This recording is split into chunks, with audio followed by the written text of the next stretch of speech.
Ooh,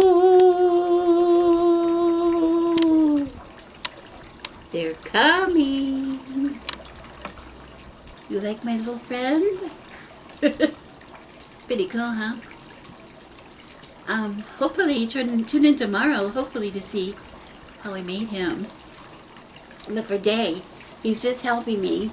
He's helping me discuss today's topic, which is the thinning veil.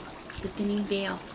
You hear a lot about this. We've been saying this. I've been saying it during my, now this is day 7 of the 30 days of Halloween. I've been saying it, I think, for most of the 7 days, that this is the time of the year when we have the veil that divides the worlds, the living world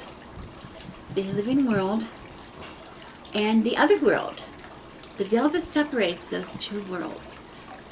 The other world containing the spirits of the deceased, our ancestors, all kinds of things. Okay? And in my practice, it was the Celts who first taught us about this thinning veil. It's not something that only the Celts speak of. I think it's spoken of in a lot of other groups, other groups. Think about, I know nothing really about Egyptian deities and things, the practices in Egypt, ancient Egypt, just what I got from movies and a few books. And a little bit of very, very minimal knowledge of the gods and goddesses, some Egyptian deities. But we all seem to have this knowledge that the mummies, when they mummified and built the giant pyramids, didn't they prepare the deceased? They mummified to preserve them, and then they put things in the pyramid with them to accompany them on their way to the other world. Isn't that correct? I think that's what they, correct me. Feel free to correct me. I'd love to hear what it is, but I think that's what it is. I think that's part of the belief. So this is not, and of course I'm sure other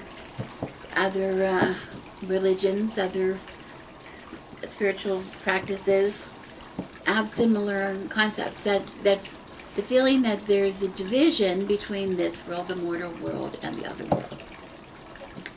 At this time of the year, and again at Beltane, when we're experiencing the equal powers of the of light and dark, so equal powers between the light half and the dark half of the year, the effects of light and dark, the veil is the thinnest. Now, is that really a true thing? Is that a real thing? Well, first of all, we speak of it at Samhain and at Beltane, specifically on those days. But I want to emphasize that it is not solely on those 2 days of the year that the veil is thin. This takes place over a period of time. We have the period approaching Samhain, several weeks approaching, and then several weeks following, just like the energies of a full moon are certain, so many days before, perhaps so many same days later. It's not just an exact point in time that we experience whatever phenomenon we're experiencing. So this is something that happens, and I think this was really well described. I'm sorry, I was just trying to do a lot of research, get as many opinions as I could lately. I was just sort of surfing through YouTube a little bit, and I apologize because I didn't really recall anybody's name of people that I watched portions of their videos or whatever, but I recall one person saying that it struck my attention because she talked about how she grew up in Boston or somewhere, and then she moved to California, and when she moved to California, she realized that even though we don't have the seasons here that we had in the East, and in New England in her case, and in my case, it was Pennsylvania as well, the seasons are very much, they differ. I mean, you can really see that they're very defined. Very defined. You know when it's fall, you know when it's winter, you know when it's spring, you know when it's summer. here in California, the lines are a little more blurred. But she noticed when she moved here, as I noticed when I moved here, I still feel fall. Fall was approaching. Now last week it was still 100 degrees. It's cooling off a little bit more. It's now getting down into the 80s, the high 80s. It feels better. What's different about the 80s now and the 80s when we have in the summer, there's something in the air that feels differently. A little different. There's a certain crispness in the air. The nights might be a little cooler. Perhaps the angle of the sun is definitely a little different. It's a combination of a lot of things that I can tell and I can feel that it is fall. I can tell and I can feel something is different.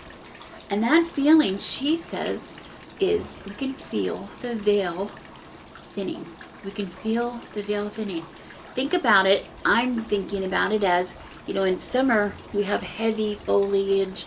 Our gardens are plentiful, right? Everything is we go under a tree to find, shelter from the heat.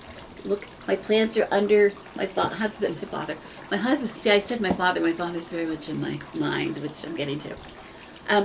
My husband has shrouded our gardens to withstand the heat wave that we've had, so that the remaining crop that we have of our summer crop does not fizzle out before the fruits are all ripe and ready for picking, but because it is cooler under those shade cloths. That covering that we have shelters us, and once that is lifted, as the trees begin to let go of their leaves and the gardens are starting to have space in them, emptiness because we're pulling crops that are spent, etc., that's that covering. Our covering is thinning and sort of disappearing a little bit, and we can feel that opening. So we sort of have a sense of feeling it, but also something that I'm noticing. Now I'm an empath, and so as an empath, yes, I'm sensitive, very, very sensitive to my environment and to the energies around me. And maybe you do not define yourself as an empath, but that does not matter.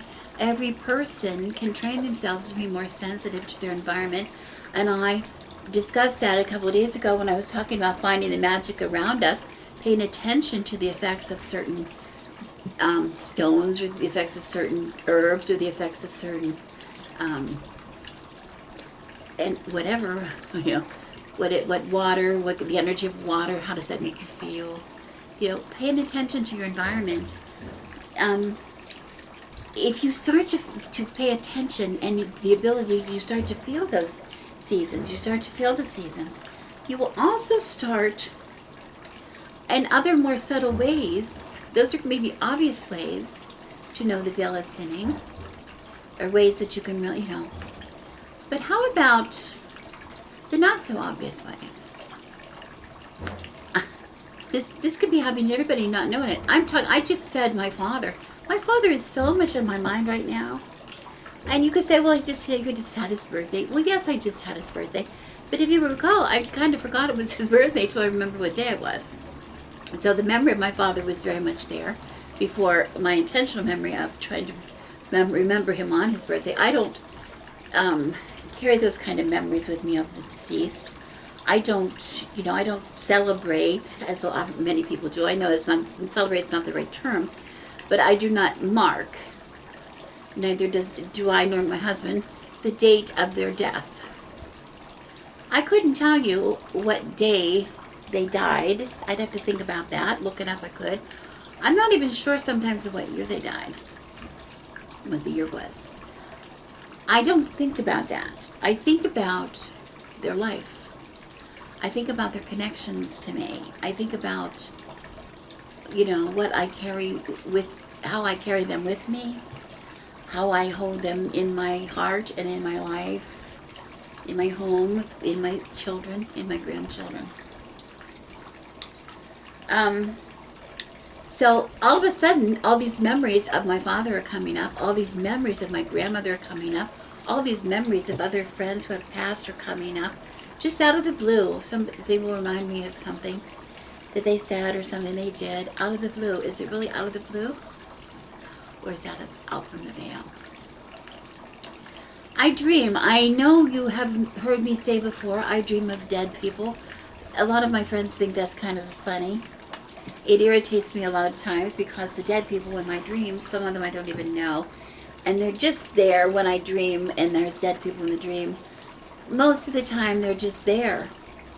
And I know they're dead either because I know them and I know they're dead, I'm aware of it, or I know they're dead because they don't talk. They don't talk. They don't interact with anybody in my dream. They're just present. They're just a presence. They're there. I see them. I don't talk to them. Sometimes I will say to them, they get irritating, like, do you want something? If you want something, would you please tell me what you want? But other than that, I just sort of tolerate them. It's comforting to see it with somebody, one of my loved ones. If I see my mother or my grandmother or my father, or my mother-in-law, I see my mother-in-law from time to time. And it's comforting to have that presence, the feeling that they're present. But all of a sudden, at this time of the year now, I'm noticing that sometimes they're talking to me. Sometimes my father will be talking, or my mother will be talking, or my, mother-in-law may be talking. It's not like the conversations you would have when you're alive, but it's sort of words. It's kind of words, and it's not a lot, but it's words. It's not these big heavy messages necessarily. It's not, tell Joseph I love him, coming from his mother. That's not what it is. But it is enough for me to become aware when I wake, that it was a different kind of experience. And it's a comfort. And it's a comfort that I know Joe's mother, my husband's mother, was here visiting. Okay? Now, many people say, if these are real spirits, if these are real people that have passed, what should we do about that? I heard somebody describe how just as we are able or wish to communicate with the dead, I would love, how many of us said, oh, I wish my grandmother were alive so I could ask her blah, blah, blah, Sorry. How rude. Phone's ringing off the hook, right? Election's coming.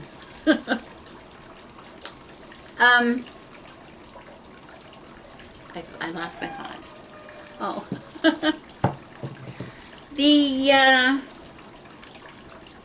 We're trying to communicate with them. We say, oh, I wish my grandmother were alive. If I could just have asked her. I want to just ask her this one question. Right? We say these kind of things. Or my father. I wish I could ask my father. We say it to my father one more time. Whatever. Just as we're trying to seek them out, some of them are trying to seek us out. It goes both ways. The veil is sin for us, that we know they're there, and the veil is sin for them, that they know we're here. Does that make sense to you? And this is one time that they can maybe cross the veil, or they come closer to the veil. So we do things, many cultures do things, like the Hispanics, the Mexican culture particularly, celebrates them by building, they set up altars or ofrendas to their deceased, all their favorite foods or drinks or whatever. It's wonderful.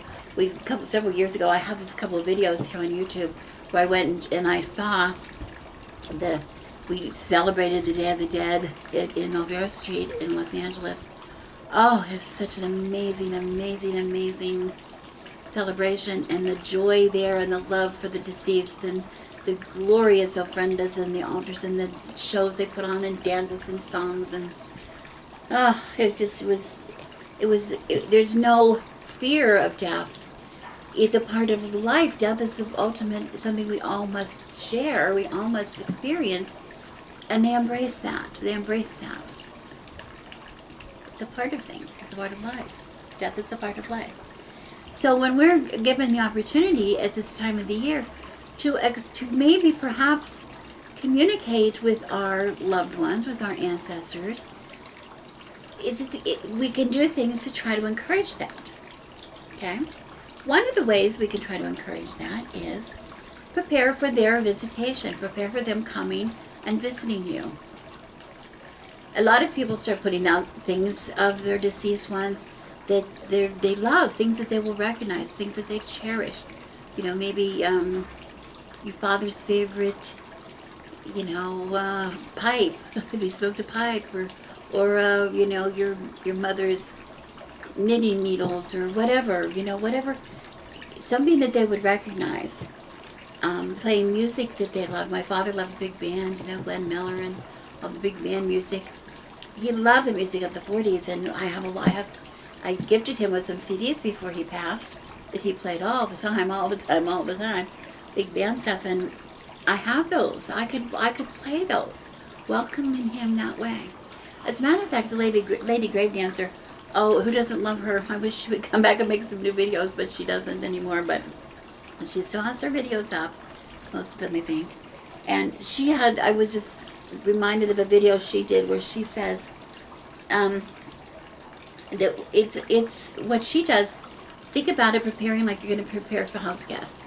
You're going to stock your refrigerator with, you know, something they like. If they like, you want to clean your house and make a nice bed for them, and make sure the sheets in the bed are clean and they have fresh towels, and maybe they like this certain scent of a candle, put that in their room, or maybe they like certain foods, or maybe they like a certain drink.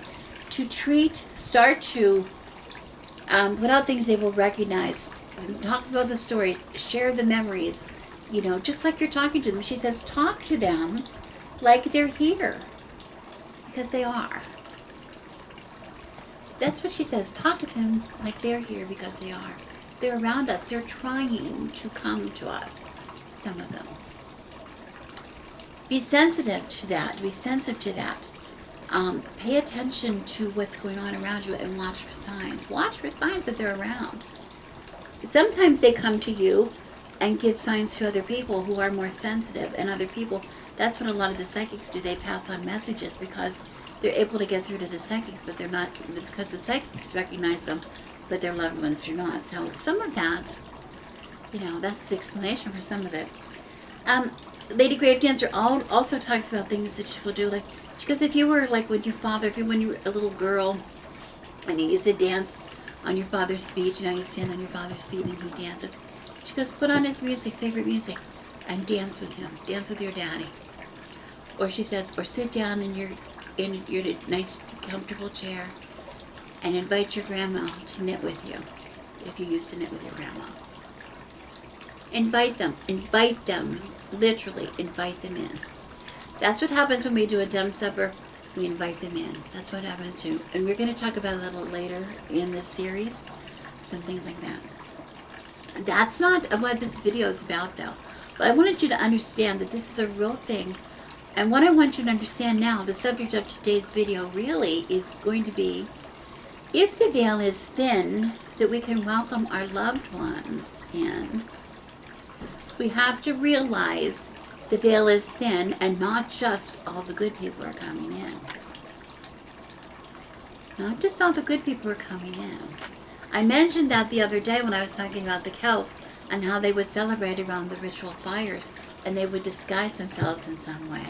Because what if somebody who's deceased, who had a real bad grudge about them, came through the veil? That's where trick-or-treating, the idea of trick-or-treating, covering yourself, changing your identity to dress up like something you are not, or someone you are not, that's where that originated from. And it's based in a very important, it's fun to do, but it's based on there's a reason for it. Okay? So what can we do about that? If we're going to invite them, if they're going to be out walking around, how do we keep the ones that we don't want coming in? And that's what we're talking about today. And we're going to talk about a witch's jar. I've talked about witch's jars before.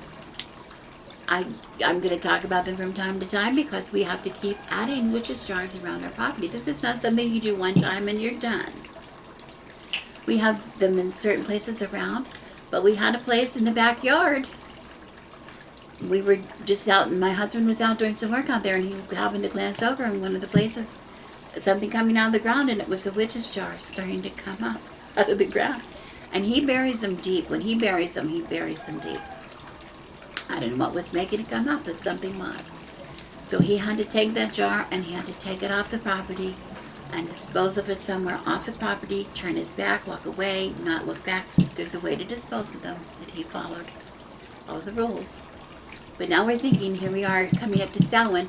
We don't have anything right now currently in the front. And so we're making a jar. I'm going to make one today. I just want to talk real quick about it. I'm not going to spend a lot of time about it.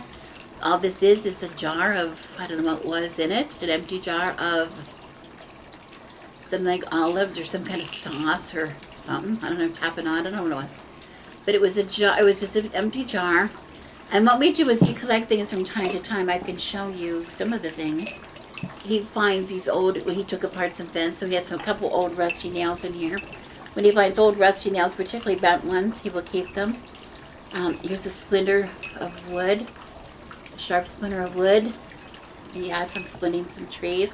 There's bits of broken glass in the bottom. There's bits of fingernail clippings in the bottom, fingernail clippings. The idea of a witch's jar, this is what it's for, so in case you don't know. The idea of the witch's jar is we're going to try to fool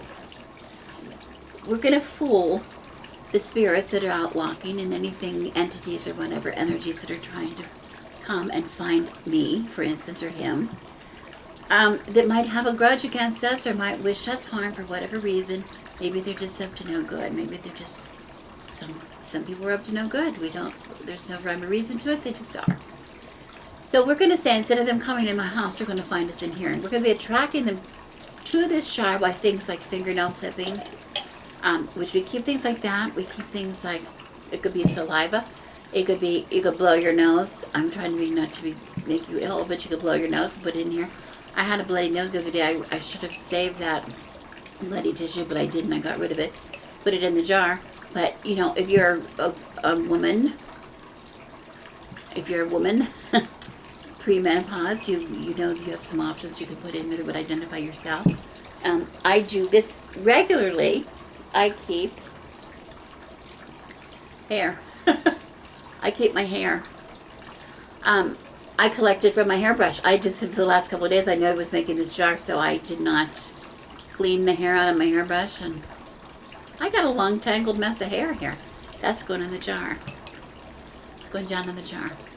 I'm going to put some other things in the jar too in a minute, but I just want to say, the idea of the witch's jar is it'll attract the energies in, and then they get inside, they get tangled up in here. I could put tangled up thread in here. I could put, or they get pricked with the nails, or you could put sharp pins in here, or splinters of wood, or cut with the glass.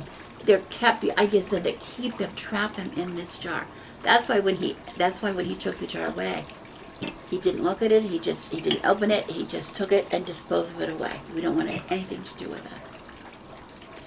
I know some people will say dump it in, throw it in moving water or something like that.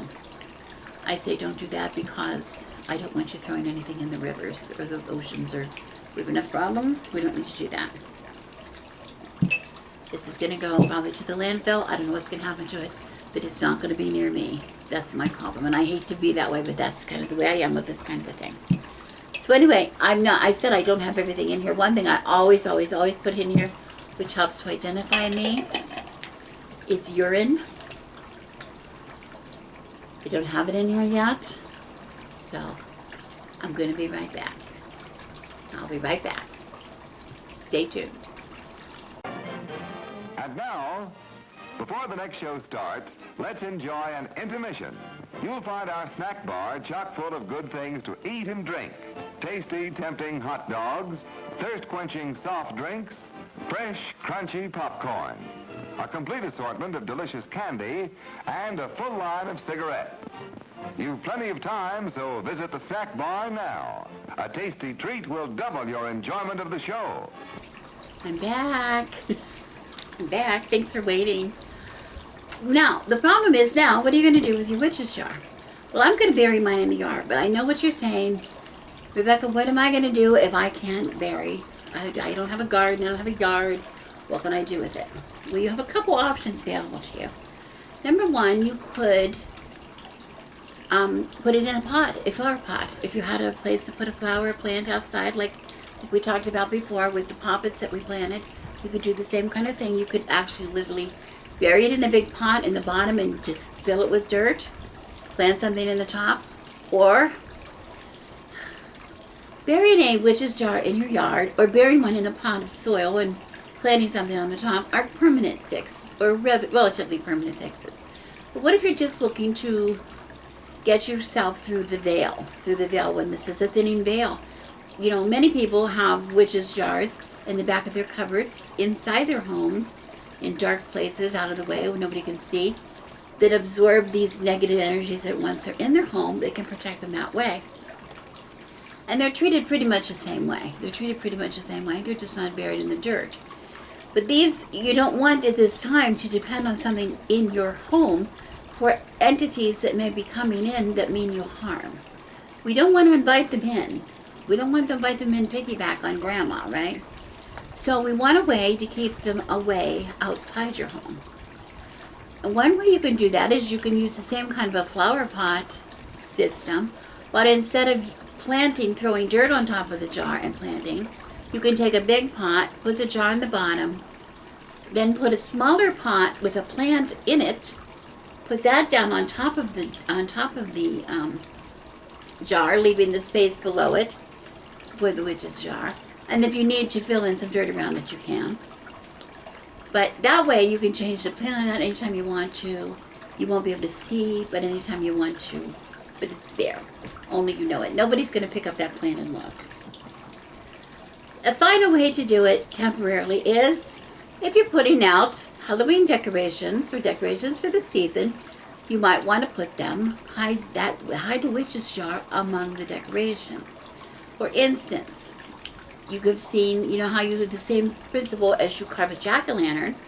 You can carve the bottom of a pumpkin instead of the top. Carve out the bottom, leave the top intact. Carve out the bottom so that the jar will sit down on top. The pumpkin will sit down on top of the witch's jar. So it looks like just a pumpkin laying there.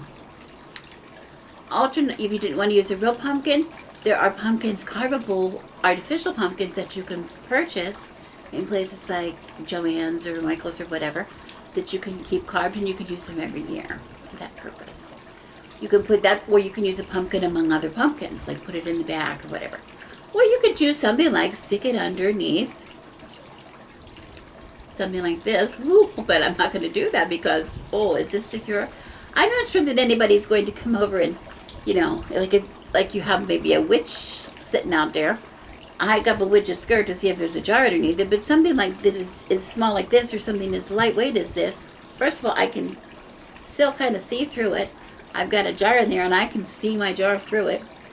Also, this is, you know, this can blow off really easy or get toppled over very easily. So if you're going to leave it inside, something, you don't want people to see.